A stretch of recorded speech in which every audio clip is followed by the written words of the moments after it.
Welcome back to the deep dive. Today we're staging an intervention, and I really don't say that lightly. Yeah, this is a serious one. If you are listening to this and you're feeling, really good about yourself because your calendar is totally booked, your phone is ringing off the hook, and you haven't had a free minute in 3 weeks, Yeah, we need to talk. we really do. And it sounds so counterintuitive, right? Because on paper, that whole scenario, that's the dream. That's the dream. It's what every entrepreneur thinks they're signing up for, the busy calendar, the high demand. I mean, it feels like success. Exactly. You feel like you're absolutely crushing it. But the insights we're diving into today, and a lot of this centers on the work of profit advisor Ryan Hurst, it suggests that this version of success, it's actually a nightmare in disguise. It really is. It's what we call the success nightmare. Okay, so picture this scenario. And I have a feeling a lot of you listening are going to feel very, very seen right now. You're a business owner. Let's say you run a service business, maybe marketing, consulting, or a trade like a HVAC or something. Sure, yeah. You are booked out 3 weeks solid. You're actually turning away work, or you're squeezing people in on weekends, which is even worse. The weekend jobs. And get this, you are converting, let's say, 80% of the prospects you talk to. Everyone wants to work with you. And yet. And yet, you feel like you are absolutely drowning. Yeah. You're pulling 65-hour weeks. You missed your kid's soccer game last Tuesday because a client had an emergency. You haven't taken a real, truly unplugged vacation in 3 years. You're just exhausted. And I think the kicker, the part that really hurts, is you look at your bank account at the end of the month, and after you pay everyone and all the bills and everything else, the number that's left over just doesn't match the effort you just put in. Right. You're thinking, I'm working this hard. Where's the money? Where is it? And that is the twist. That's the central idea we're unpacking today. That being fully booked isn't the goal. In fact, if you're not careful, being fully booked is actually a trap. It's a cage you built for yourself. Exactly. And that's really the mission for this deep dive. We want to execute a rescue mission for the successful but stuck.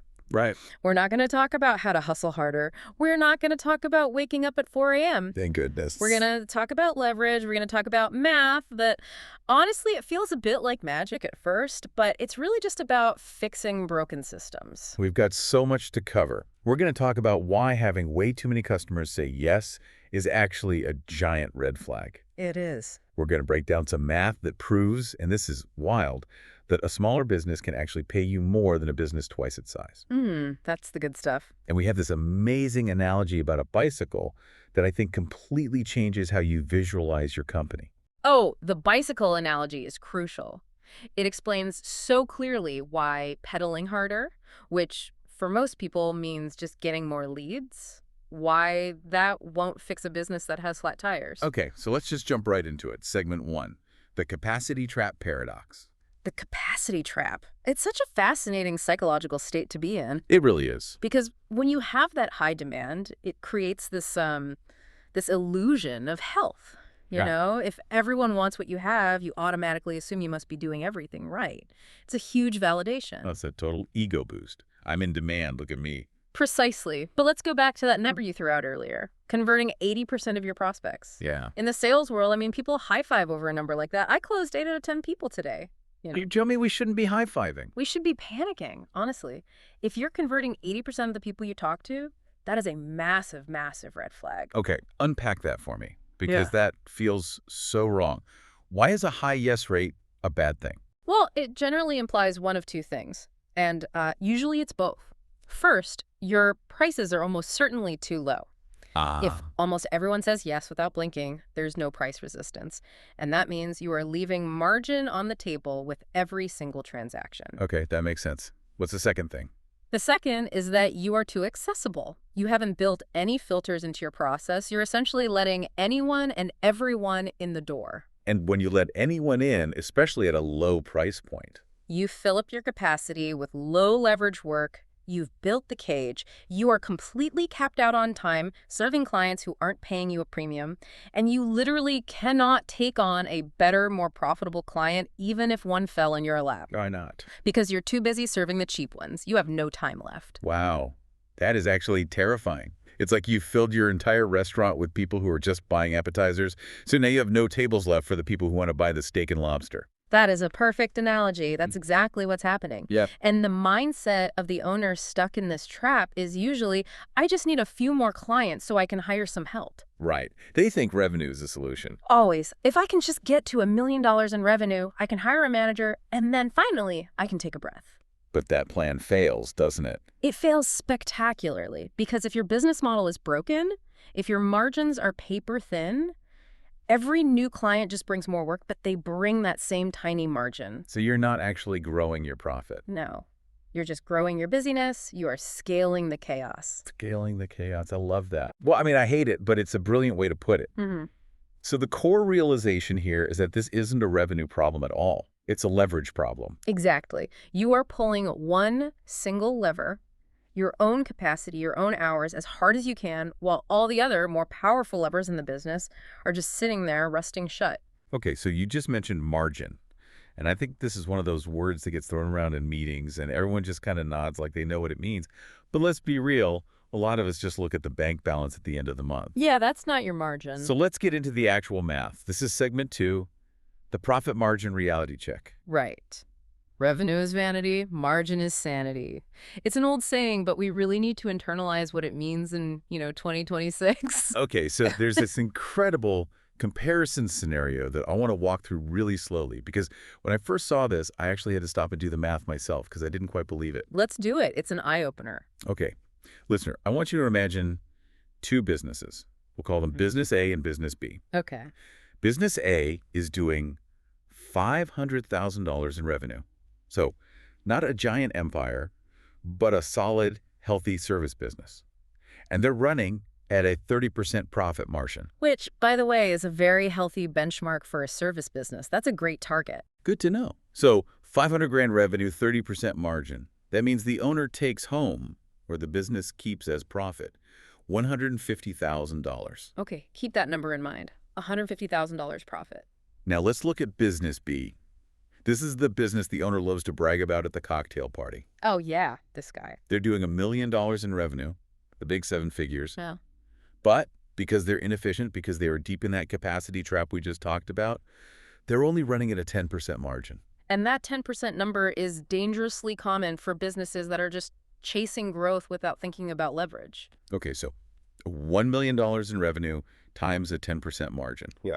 That is $100,000 in profit. Let that just sink in for a second. Business B is twice the size. It probably has twice the staff, twice the client emails, twice the liability, twice the headaches. Twice the risk. And the owner takes home $50,000 less than the owner of the smaller, more efficient business.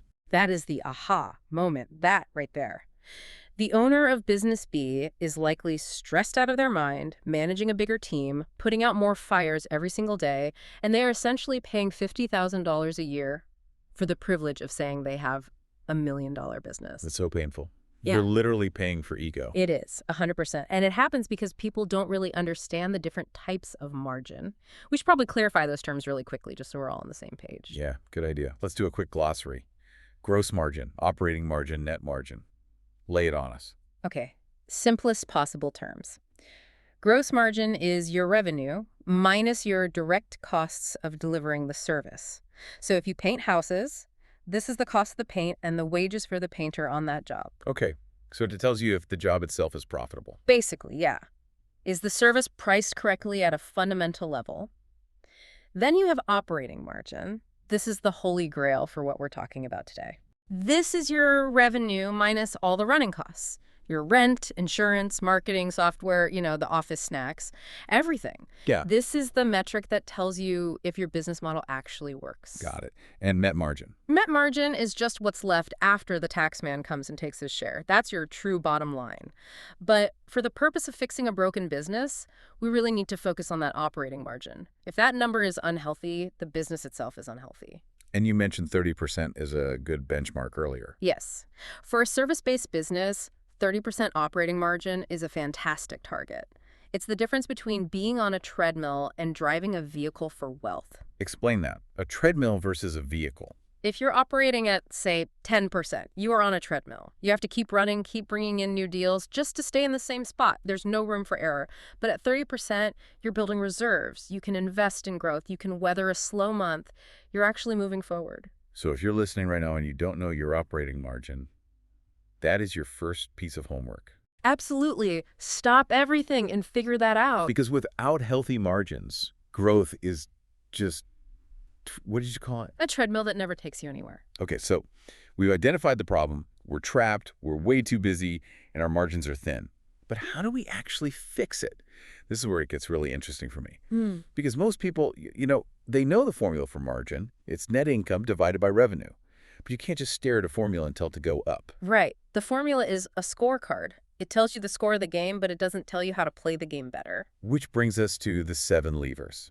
And this is where we get to that awesome bicycle analogy you teased at the top. Yes. This is a concept from Ryan Hurst's work, and it's brilliant. He argues that there are 7 distinct levers you can pull in a business, but most owners obsess over just one of them. Okay, so I want you to visualize this with us. Imagine your business is a bicycle. You are the rider. And you want to go faster. You want to grow your business. So what's the most instinctive thing to do on a bike if you want to speed up? You pedal harder. Exactly. You pedal. And in this analogy, pedaling is lever 1, leads. Wow. It's getting more prospects into your funnel. Most business coaching, most marketing advice you see online, it's all about pedal harder, get more leads, run more ads, post more on social media. It's exhausting just thinking about it. It is exhausting. And here's why it's so tragic. Imagine you're on that bike, pedaling as hard as you can, you're sweating, your heart rate is through the roof. But the chain on your bike is loose. Well, if the chain is loose, the pedals just spin. You're putting in all this effort, but you're not moving the wheels. That is lever 2, conversion rate. If you're getting a ton of leads, but you're not converting them efficiently, or maybe you're converting them, but at those super low prices we talked about, the chain is slipping. Pedaling harder does nothing. Okay, that's a powerful visual. What about the tires? The tires represent lever 3, pricing and average transaction value. If your tires are flat, you're creating massive friction for yourself. You have to work twice as hard just to move half the distance. If your pricing is too low, you're basically riding on the rims. Man. Okay, what about the brakes? Lever 5 is margins. If your overhead is bloated, if you're spending money on things that don't actually produce value, your brakes are dragging against the wheel. You are actively fighting yourself with every single pedal stroke. And the handlebars. The handlebars are lever 6, retention. If your handlebars are crooked, you can't steer properly. You're just wobbling all over the road. You bring a great customer in, but then they leave right away. You're constantly having to correct your course just to stay upright instead of moving forward. This visual is so powerful because it makes you realize most of us are out here screaming, I need more leads, I need to pedal harder, while we are sitting on a bike with flat tires, a loose chain, dragging brakes, and crooked handlebars. And we wonder why we're so tired all the time. The lesson is so simple, but so profound. You have to fix the bike before you start pedaling harder. Okay, so we mentioned there are 7 levers. We've covered leads, conversion, pricing, margins, and retention. What are the other 2 to complete the set? The other 2 are just as important. We have lever 4, purchase frequency. This is all about how often that customer comes back to buy from you. Is it a one-time thing, or do they buy once a month? And finally, lever 7, the referral rate. Are your happy customers bringing you new customers for free? Okay, so those are the 7 levers. Now, I really want to talk about how they interact with each other. Yeah. Because this is where the math goes from, okay, that makes sense, to, whoa, mind blown, this segment 4, the multiplying effect. Right. This is where we have to shift from linear thinking to exponential thinking. Which is hard for most of us. We think linearly. If I want to double my business, I need to get double the leads. Exactly. Or we think, okay, if I improve these 7 things by 10% each, then 10 plus 10 plus 10, I'll get 70% growth. Yeah. That's what we call the addition mindset. But that's not how it actually works, is it? Not at all. These levers multiply each other. They compound. They stack. Let's just walk through a simple version of it. Please do. If you get 10% more leads, that's great. But if you also increase your conversion rate by 10%, you don't just add those two gains together. You are now converting a higher percentage of a larger number of leads. The effect multiplies. Okay, I'm with you. Then on top of that, let's say you increase your average price by 10%. Now you're getting more money from that larger multiplied pool of new customers. It just snowballs. It absolutely snowballs. Right. And if you increase purchase frequency by 10%, they are paying that higher price more often. The math shows that if you improve all 7 of those levers by just 10%, which is a very small, very achievable number for each one, by the way, you don't get 70% growth. What do you get? You get roughly 94% revenue growth. You effectively double your revenue with small strategic tweaks. Wow, from just 10% improvements across the board. Here's the kicker. This is the best part. Yeah. Because some of those levers are purely about efficiency. Things like raising your prices or improving your margins, your profit actually more than doubles. It can easily triple. All just by tweaking the bike. Not by reinventing the wheel, but just by tightening the chain, airing up the tires, and straightening the handlebars. Precisely. And for the listener who feels trapped, the one we were talking about at the very beginning who's drowning in work, this is the way out. This is the escape hatch. Okay, explain that connection. Right. Why is this the specific exit strategy for that trapped owner? Because if you're trapped, it means your capacity is full. You cannot handle more volume. You literally cannot pedal any harder. You have no energy or time left. Right. But you can improve lever 3, your price. You can improve lever 5, your margin. You can improve lever 6, your retention. And making those changes doesn't necessarily require more time. Improving your pricing takes 0 extra hours of work. In fact, it might save you time by weeding out bad fit clients. Improving your retention might actually save you work because onboarding new clients is incredibly time-consuming. So you can make drastically more money from your existing customer base. Yeah. Without adding a single hour to your work week. That is the key. You don't need more clients. In fact, for the trapped owner, getting more clients right now might actually kill the business. Wow. You need to monetize the ecosystem you've already built. It's about extracting the value that is currently just leaking out of your business all over the place. Okay, so we've sold the dream. We all get it. We need to fix the levers on the bike. But how? Yeah. You said earlier that just knowing your margin is, say, 12%, that doesn't tell you what to do about it. Right. It's like knowing you have a fever, but not knowing if it's the flu or bacterial infections. Treatment's totally different. Exactly. So you need a diagnostic system. And that brings us to segment 5, the 7-step system. Okay, walk us through this. How do we go from my business is broken and I'm exhausted to my business is a well-oiled machine? Okay. Step 1 is the audit. And this is the non-negotiable first step. You have to sit down and determine your current numbers for all 7 levers. And I bet most business owners don't know all 7. I'll be honest, most business owners I talk to barely know 2 or 3 of them. They know revenue. Maybe they know how many leads they got last month. They rarely know their actual churn rate, which is the inverse of retention. They almost never know their true referral rate as a hard percentage. They don't track purchase frequency. You have to stop and measure. You simply cannot manage what you don't measure. Okay, so step 1, get the data. We establish our baseline, warts and all. What's step 2? Step 2 is industry comparison. You need context for your numbers. Let's say your conversion rate is 20%. Is that good or that bad? Well, it totally depends on the industry, right? It does. For example, if you're in high-ticket consulting, 20% might be fantastic. But if you're selling a low-cost product online, 20% would be a disaster. So you need benchmarks. You need benchmarks. For service businesses, like we said, operating margins of 20 to 40% for consulting are normal. Marketing agencies, maybe 15 to 25%. Home services, same thing, 15 to 25%. If you're a plumber and you're running at an 8% margin, Something is broken. something is very broken. But if you're at 22%, you're actually doing great, and maybe your focus shouldn't be on margin right now. Maybe it should be on growth. You need those benchmarks to know where you stand. That makes a ton of sense. Yeah. So we audit, we compare to the norm, then what? Step 3, find the leak. You look at your 7 numbers, you look at the industry standards, and you identify which one of your levers is furthest away from where it should be. You just check one. You pick only one. This is the most crucial part. Maybe your leads are great and your pricing is fine, but your retention is terrible. You're losing 40% of your clients every single year. That's your leak. That is your biggest leak. That is the single biggest hole in the bucket. Okay, and that leads us to steps 4 and 5, which I think is where the real discipline comes in. It is. This is the 90-day sprint. And the rule here is so simple but so hard to follow. Focus on that one lever. Do not try to fix all 7 at once. Well, that is so hard for entrepreneurs. We're wired to want to fix everything yesterday. I know. But if you try to fix your pricing and your marketing and your retention and your referral program all in the same week, you will accomplish absolutely nothing. You'll just create more chaos. So you pick the leak. You pick the biggest leak. Let's say it's your conversion rate. You're at 30% and you know you should be at 50. So you spend the next 90 days obsessing over only that. You rewrite your sales scripts, you train your team, you improve your follow-up process, you fix that one piece of the bike. And once that 90-day sprint is over and that piece is fixed, then you move to steps 6 and 7. Recalculate and repeat. You measure everything again. Hopefully you see a big improvement. You celebrate the win. Then you find the next weakest link and you start another 90-day sprint on that lever. it's so methodical. It's not flashy or exciting. It's not. It's engineering. It's about a philosophy of strategic subtraction. Ooh, I like that phrase. Strategic subtraction. What does that mean? It comes from this great quote from Ryan Hurst.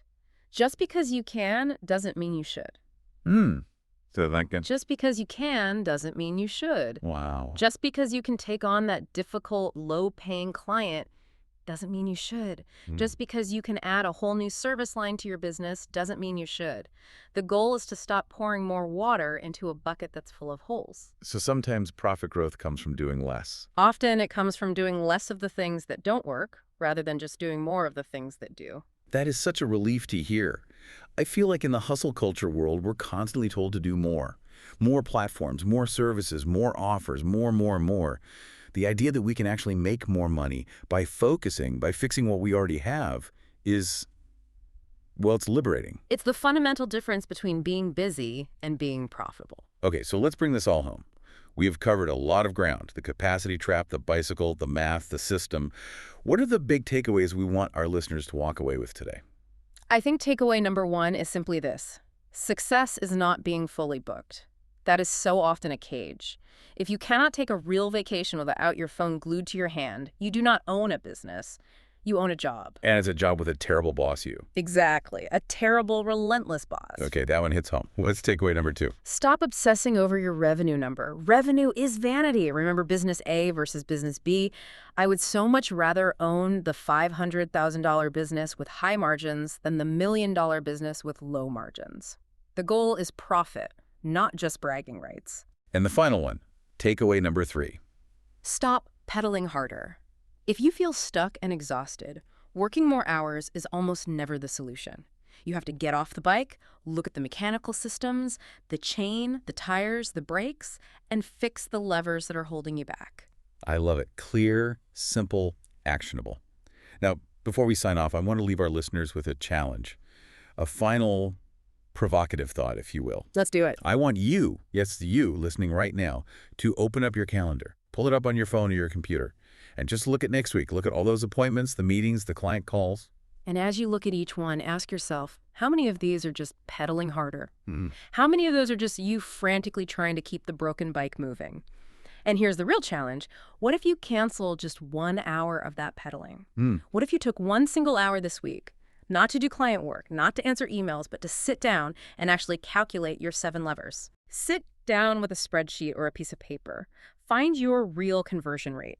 Check your actual operating margins. It might feel like you're wasting an hour where you could be billing a client, but I promise you, finding the biggest leak in your business will be the highest hourly rate you ever earn in your life. That 1 hour could be worth $50,000 to your bottom line this year if you find the right lever to pull. Absolutely. But you have to remember, knowledge is only valuable when you apply it. Knowing the lever is broken doesn't fix it. You have to actually pick up the wrench. So go grab the wrench, fix the bike, and then finally enjoy the ride. Thanks for diving deep with us today. See you next time.